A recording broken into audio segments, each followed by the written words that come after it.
They saw a girl in a ponytail. What they didn't see was the weapon her father spent 15 years building. When I stepped onto the gravel parade ground at Fort Jackson, the air was thick with heat. It held the kind of silence that comes just before laughter, the kind that tastes like dust and condescension. A few yards to my right, a group of recruits leaned on their rifles like they were leaning into a joke not yet told. Then someone muttered, "Wrong bus, sweetheart?" A few of them chuckled. Quick, sharp. I didn't turn. Their voices dissolved behind me, but their eyes didn't. I could feel them scanning the curve of my shoulders, my frame, my ponytail. They saw what they wanted to see. A girl who didn't belong here. I didn't answer. I didn't have to. My breathing had already slowed. My feet were planted. My weight shifted slightly, heel to toe, toe to heel, the way he taught me. My father's voice returned, quiet and precise, just under the surface of memory. Step left. Guard up. Again. Harder. Not because you're a girl. Because you're mine. I was 7 the first time he said it. My right eye blackened from a playground elbow, the sting still fresh in my chest more than my face. I hadn't cried. Not in front of him. Instead, I watched as he pulled the gloves from the garage wall, his own hands calloused and blunt from years in the field. He didn't ask who hit me. He didn't ask what happened. He just handed me the gloves. Back then, the garage smelled of oil and sweat, and the punching bag sagged in the middle like it had secrets of its own. The gloves were too big at first. I'd clench my fists inside them and swing until my arms ached. He never said good job. He just adjusted my elbow, shifted my stance. Again.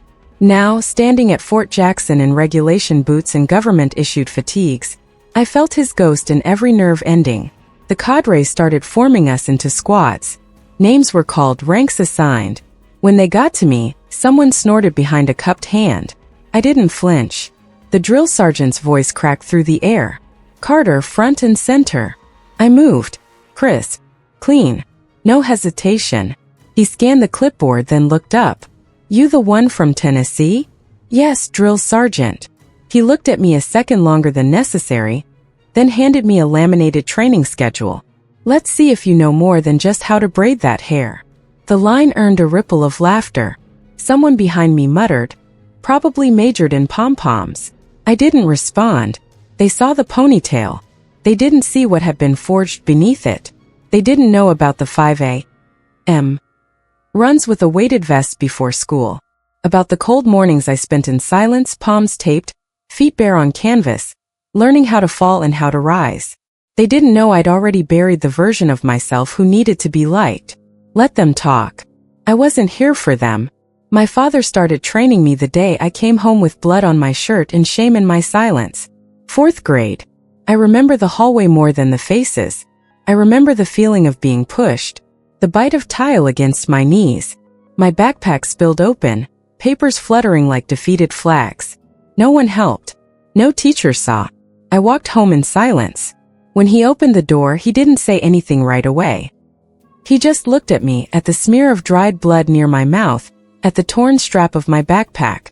Then he stepped aside and let me in. No lecture. No questions. Just gloves. The first lesson was stillness. Not rage. Not revenge. Just balance. "Most people don't train until after they've lost," he said once, adjusting my wrist wraps. "You're going to learn before." Every evening after homework, he'd open the garage door. He hung a rusted bell on the door frame. I wasn't allowed to stop until that bell rang. Judo came first.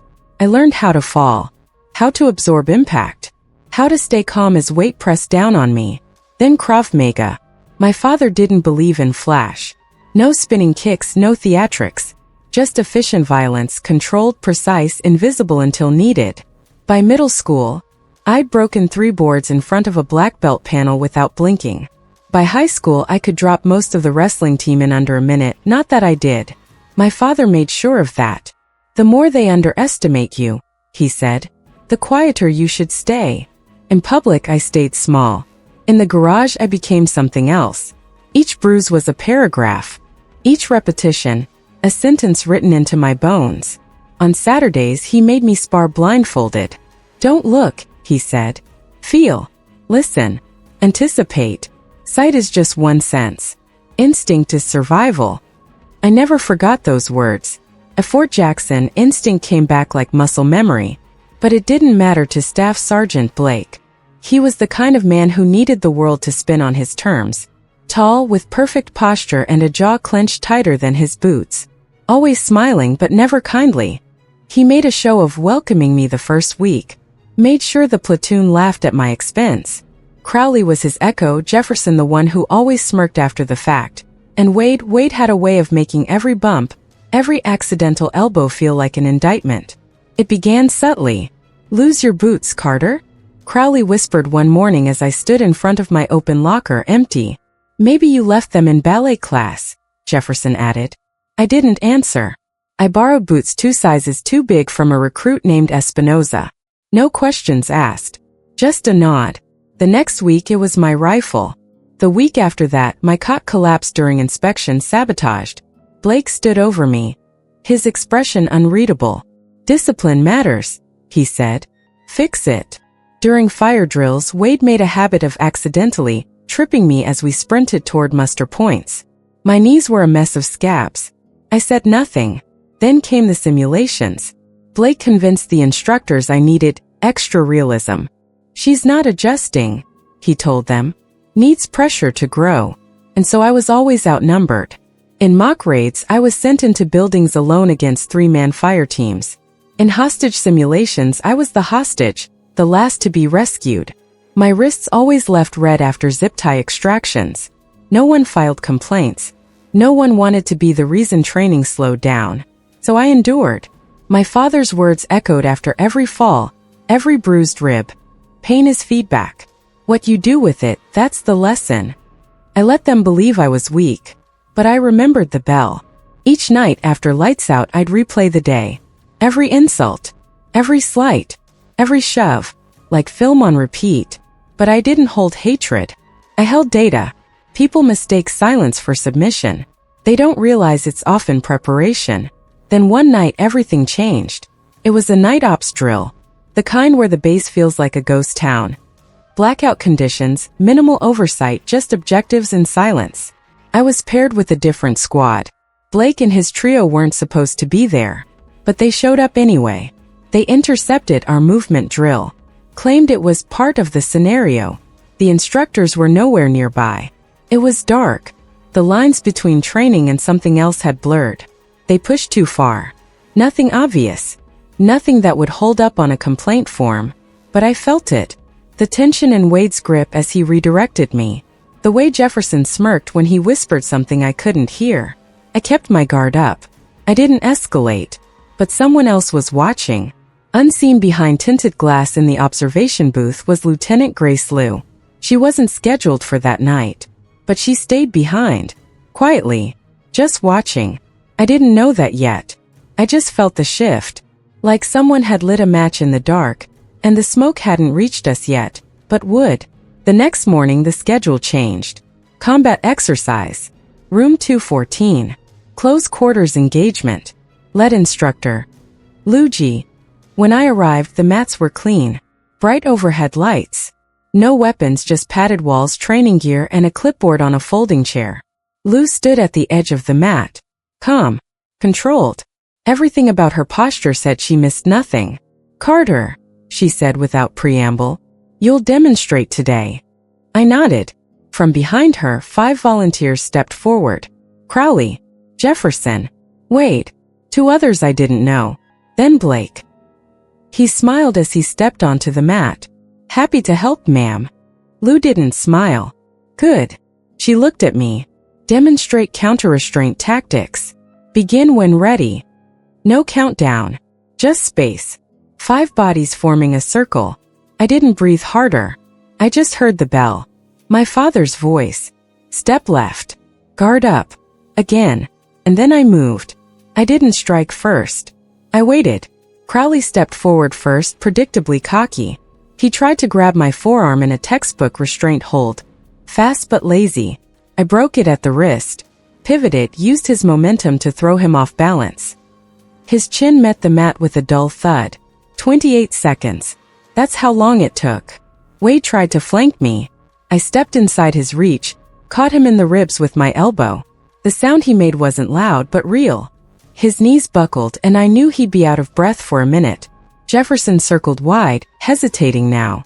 He wasn't smirking. Blake called out, "Form up!" But it was too late for form.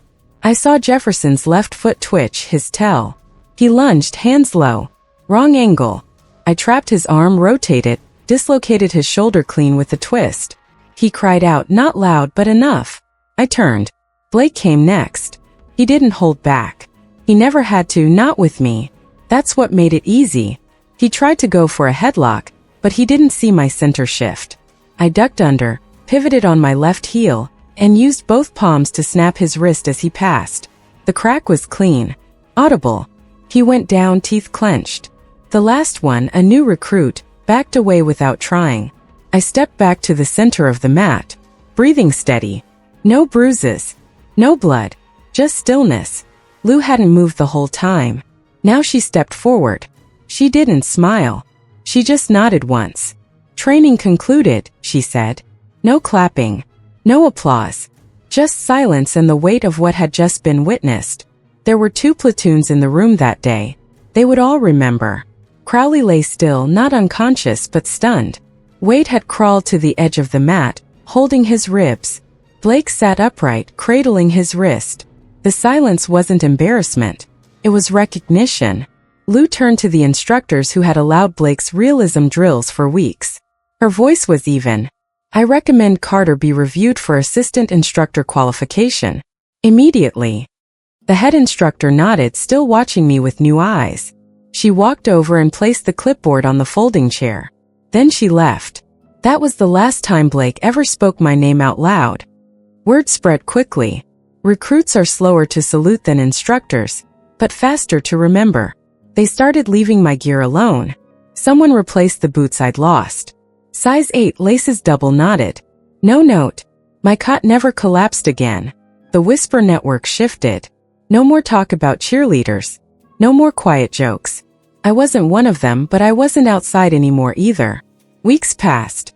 Simulations became real drills. My name started appearing next to Lou's on the duty rosters. I ran night ops with the new platoon. Observed fire team dynamics. Issued quiet corrections when needed. I didn't yell. I didn't posture. I taught what had been taught to me. One morning, after a particularly brutal conditioning cycle, a recruit named Vasquez lagged behind. He dropped to one knee, gasping, eyes clenched. I walked back, crouched beside him. "You still breathing?" I asked. He nodded. "Then you're still in this." I didn't offer my hand. He stood without it. By the time graduation came, things had changed. They don't announce combat evaluations at graduation ceremonies. But instructors know. They remember what they see. That morning, the base gym was filled with families. Polished boots, freshly shaved heads, name tags gleaming in fluorescent light. There were cameras. Applause. Tears. Some parents looked out of place, wearing suits too formal for the gym bleachers. Others wore jeans and pride so thick it leaked out of their eyes. I stood near the front with the new instructor candidates. My name was now Carter, assistant instructor. I wore no medals, just my ID badge and my quiet. Blake was there in uniform, arm in a brace. He approached me slowly after the ceremony. His smile was tight. "Hell of a demonstration, Carter." I nodded. "Good luck," he added. "You'll make a better teacher than I ever was." I said nothing. Then he surprised me. "I've put in a request to audit your next class." I met his eyes and nodded once. "Show up on time," I said. He chuckled. Later, the new instructors gathered in the rec room. Someone had pulled up security footage of the CQC exercise. No commentary, just raw playback. I watched myself move across the screen. Detached. Mechanical. The silence in the room was total. Finally, someone muttered, "She never raised her voice." Another finished the thought. "Just rewrote the rules." That night, I sat alone in the instructor's quarters. I unwrapped the old gloves my father had mailed to me the week before graduation. They smelled of leather, sweat, and time. Inside one glove, a note. Just 3 words. "Bell still rings." I placed them on the shelf above my bunk. That's where they'll stay. Until the next time I need to remember who I am. or until someone else forgets what silence can do. It was a quiet thing. The way the room changed after that video. No applause. No backslaps. No congratulations. Just awareness. A shifting of gravity. Recruits who had once looked through me now hesitated before speaking. Instructors who had been ambivalent now deferred slightly when I entered a room. Even Lou, who never showed her hand, gave me a small nod that said more than words ever could. I didn't mistake that respect for friendship. Respect, my father used to say, is not affection. It's precision. A measure. You earn it with pain. You hold it with truth. And you lose it fast if you chase anything else. So I stayed steady. Classes began. I taught hand-to-hand modules in the Southeast Gym Mat 3. Small groups. Mixed ranks. No ceremony. The first few weeks I demonstrated quietly. How to move. How to fall. How to listen. I didn't raise my voice. I didn't correct with ego. I corrected with detail. With my hands. With repetition. Most recruits caught on. A few resisted. One evening, a tall private named Lansing, built like a linebacker, smirked through the whole drill, made loud jokes under his breath. "You sure she's not here for HR training?" he'd muttered. I didn't react. At the end of class, I called him forward. "Let's walk through the last sequence." He stepped onto the mat with that same grin. I showed him once. He missed a beat. I reset. He rushed the second attempt, overconfident. He ended up on the mat. Hard. I offered no flourish. Just turned to the others. "Any questions?" They didn't ask any. Lansing showed up early to every class after that. Never spoke out again. Left with bruises and no complaints. It was never about dominance. Just clarity. I saw what Blake had missed. Not just in me. In all of them. Fear wears many faces. Some loud. Some quiet. The ones who mocked the most were usually the ones who didn't think they'd survive. And the ones who learned fastest were the ones who never talked at all. Mid-cycle, Lou gave me full oversight of 2 back-to-back CQB sessions. Close quarters combat. High intensity. No weapons. Room-by-room movement. I revised the drills. Not by much, just enough to shift emphasis. Not on speed. On silence. The first time we ran it, most recruits rushed. They stumbled. Doors slammed. Steps echoed. Commands barked like fireworks. I stopped the exercise after 6 minutes. They all looked confused. Sweaty. Alert. "Why'd we stop?" Vasquez asked, breathless. "You were heard," I said. They stared at me. "Your target. The hostage. She would have been dead before you made entry." I let the silence hang.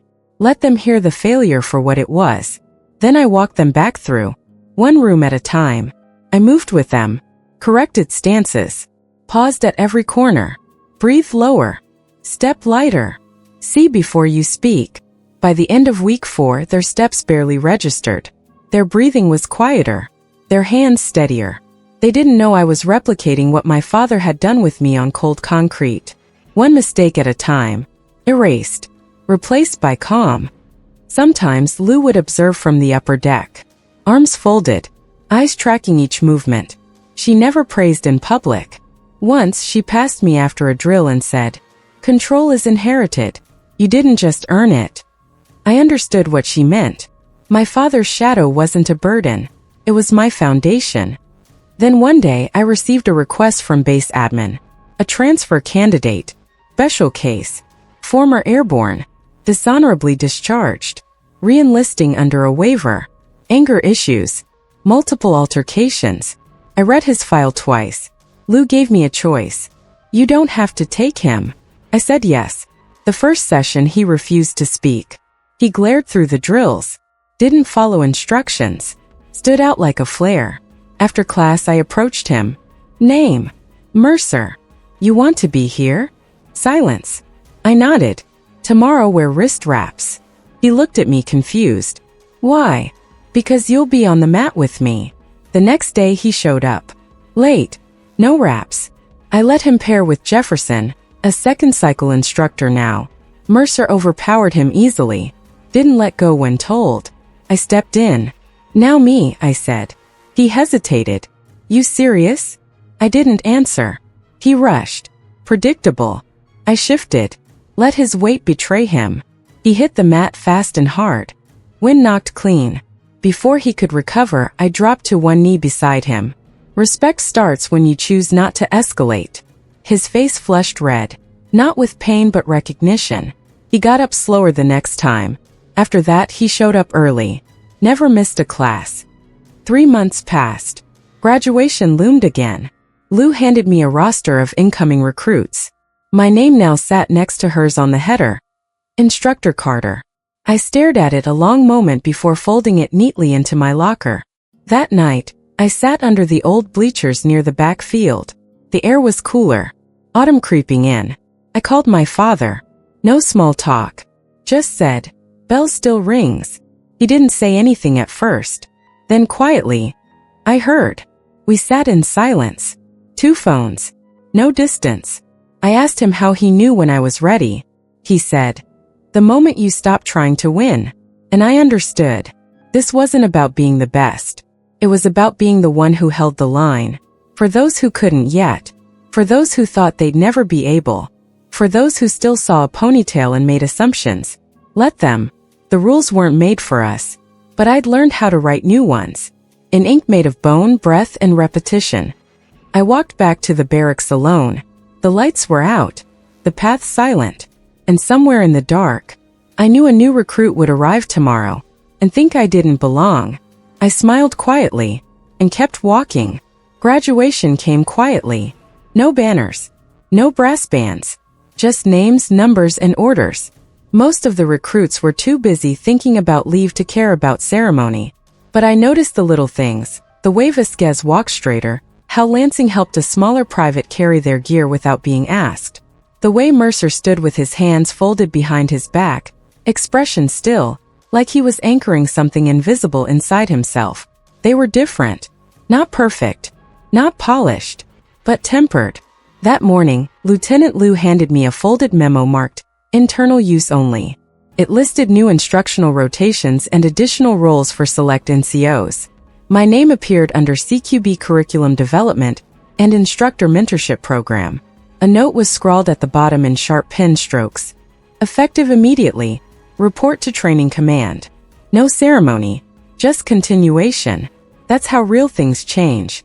Later that day, the base gym played back the combat footage. Not for the graduating recruits but for the incoming instructors.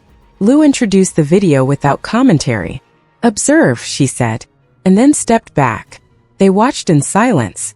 Watched the moment Crowley fell. Watched Wade double over. Watched Blake's wrist twist clean and clinical. No flare. No noise. Just precision. When the footage ended, the room didn't stir. No one looked around. Even the instructors who had once trained me, who had overlooked me, stayed still. Then one of them stood. An older sergeant first class, knees creaking, voice gravel-worn. "I want her leading the next 3 CQB cycles," he said. "Agreed," Lou said without hesitation. There was no vote. No handshake. Just understanding. The next week, I walked the base alone after hours. Instructors don't have free time, just unused time. The sun was low over the water tower, casting long shadows over the drill fields.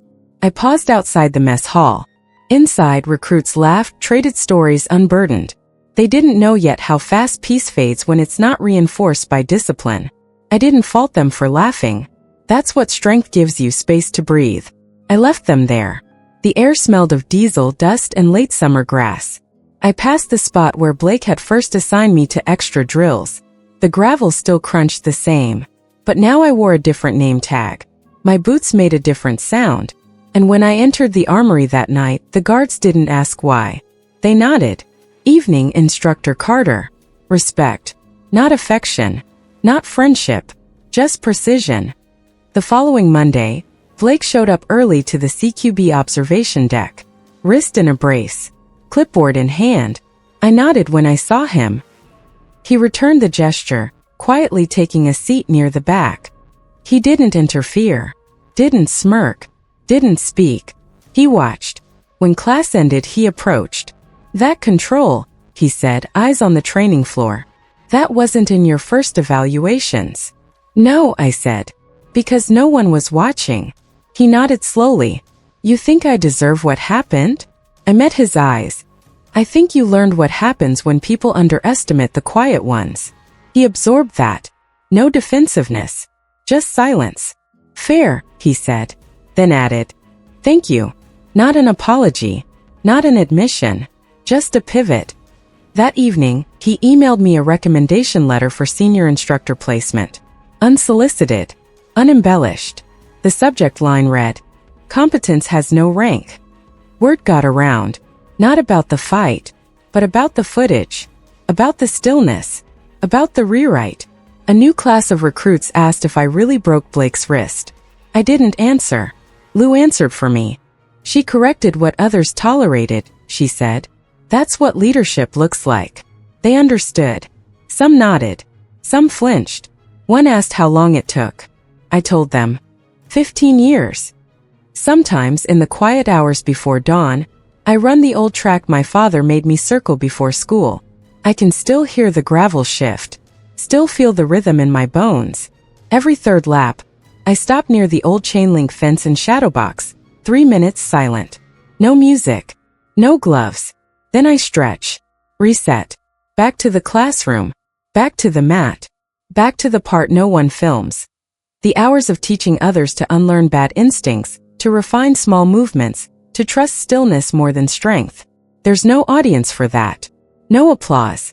Just dust. And memory. Lou pulled me aside near the end of the quarter.